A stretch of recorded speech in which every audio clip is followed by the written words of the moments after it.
Hello everyone, my name is Dorian and welcome to Bathurst, my favorite place on earth. We are with the Porsche Cup 992 using the fixed setup. Brake bias is at 44.3. If you enjoy it, leave a like, and if you want to see more, then subscribe to the channel. And if you want to support the channel even further, consider becoming a member as well. Let's get on the track.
Coming up to turn number 1, looking for a braking point. It's going to happen right past the 100 here. So anywhere between the 100 and this light post here is a good braking point. Be as brave as you can, obviously. So I'm braking right as I'm parallel to this light post.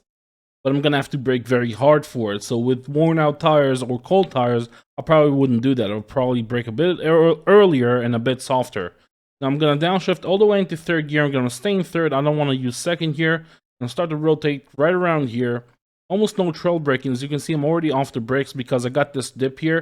And if I can aim the car early towards it, I'm not going to need the brakes a lot. And from this point on, I got a little bit of compression going, so I'm going to start accelerating back out again. And now I'm in full compression, more steering, more fall, around 70%, just holding it.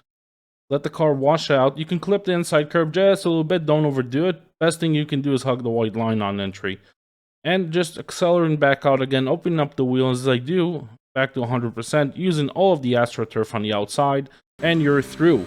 Now, slowly rotating the car to the left here, just putting it on the left side for a braking point, obviously. We have the 100 here. We're going to start braking right at it.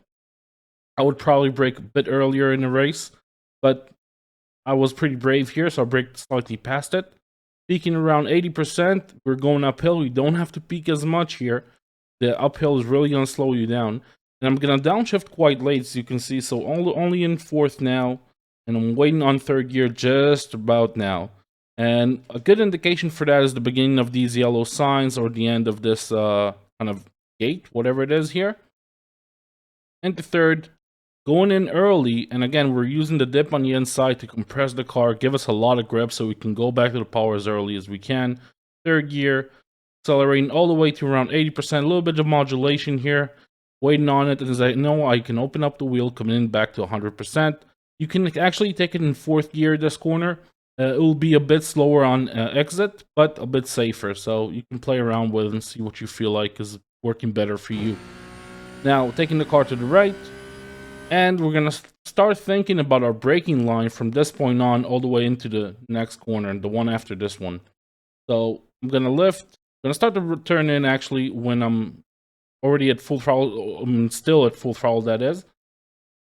and only now lifting, touching the brakes for a long time here. So I'm not really peaking the brakes, only get it to around 50% at some point, just gradually getting there, and then gradually releasing back out again. Staying in third gear. Now, this is a technique that might not work for everyone. A lot of people might want to take this in second. Third gear is faster. I've tested this time and time again. Third gear is faster, and it'll be easier to put power down, but it'll be harder to turn in the car. If you can manage to turn in the car in third gear, that's why it brakes so early. You can actually carry a lot of entry speed here. The problem was, specifically when I took this corner, was that the fact that I turned in a bit too early. That compromised my exit a little bit. We'll see that. Trail braking, we want to put the left tires past this white line, so we're going to be as close to the wall as possible, right around here.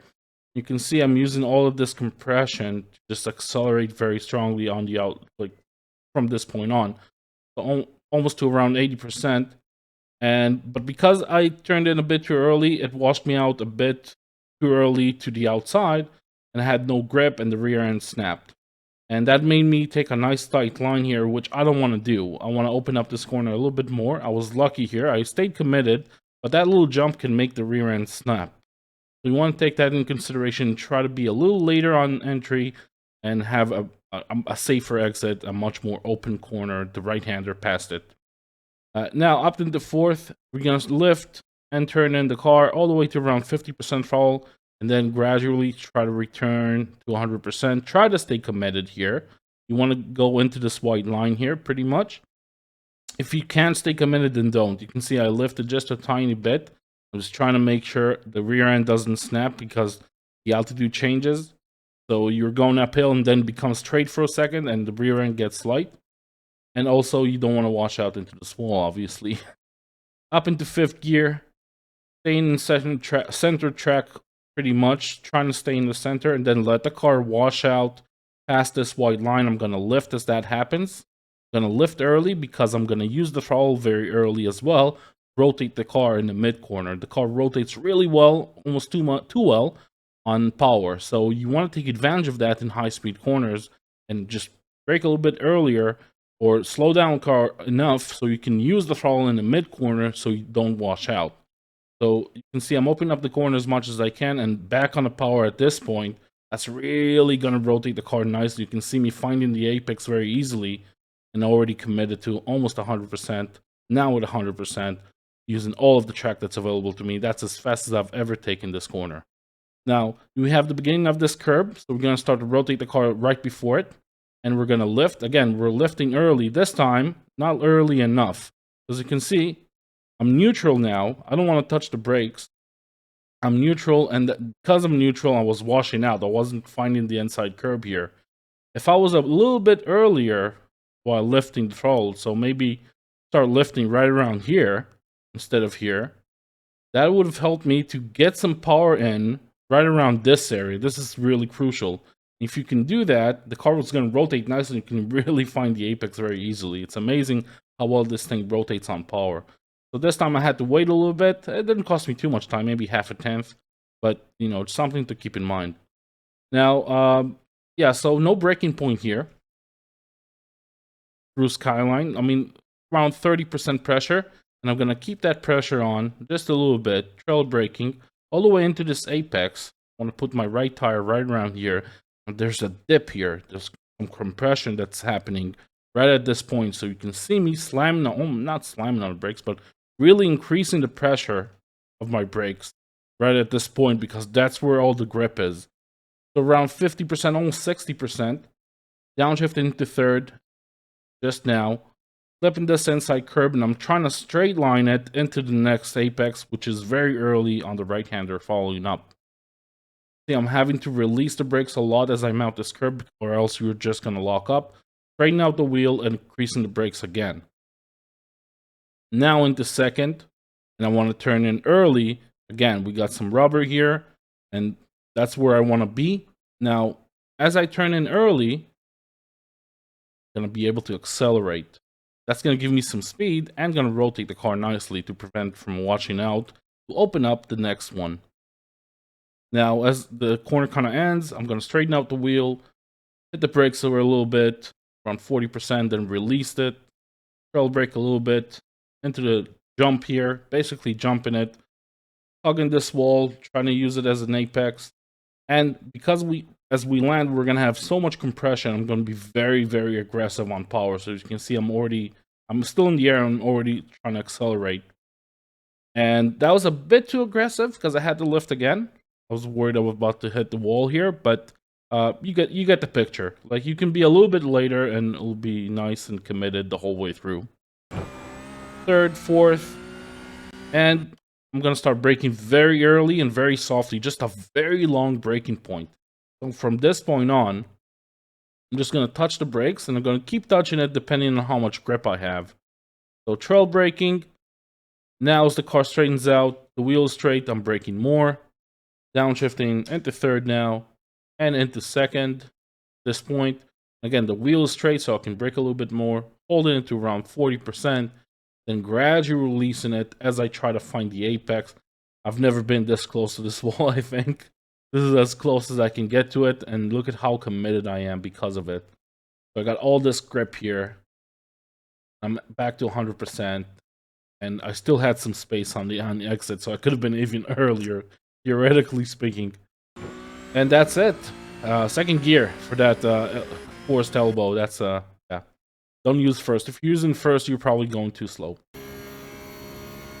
Through the chase, nice and easy. Find the correct line. That'll put you next to this 150 board. I'm gonna brake right at it. So the 150 is your friend. You want to brake slightly before it if you're drafting, I would say right around here. You can be very brave and brake slightly past it like I have, but this is optimal tires. This is my second lap. So on a worn out tire, I would probably brake a little bit earlier. 100% peak, just peaking very high and staying on brakes for a long time as I downshift. And as I put it in third, I'm going to release the brakes very quickly and trail brake all the way into the apex. And I'm looking for this apex. It's really important. The turn-in point is really vital here. So let's go over that one more time. There's no visual marker. I'm just going to show you where I'm going to start to rotate the wheel. So right around here. And I'm going to start to rotate the wheel quite early, but also slowly. So you don't want to snap the wheel into this corner. And as soon as I kind of touch the white line or about to touch it, back on the power, third gear. Squeezing it to 100%, only when the wheel is straight. And staying on the inside here, you can short shift up into fourth if it helps you from keeping the rear end snapping. Now, I'm going to follow braking point, very difficult corner this. In fact, I messed it up slightly. So I brake quite late. I braked right at the 100, I would say. I would recommend you brake, I don't know, the 110. That's kind of the safe spot. But braked very late here. Had to peak very high and I locked up the rear tire. You can see me trying to correct it and trying to straighten out the car a little bit. I was very fast on braking, but I lost a lot of mid-corner speed. So that compromised my exit. But the line was good because I was able to find the apex here and just hug the white line here. And as soon as you can hug it, you can go back to the power. But don't give it all in one go. The rear will snap. You're in second gear at this point. So you want to be just nice and gentle. Just wait a little bit until you can go back to 100%. Rear end is always going to want to play around here a little bit. You're going to have to anticipate that. And that's going to give us a 204.320. I hope you guys enjoyed this track guide. If you did, leave a like. If you want to see more, then subscribe to the channel. I'll see you in the next one. Bye-bye.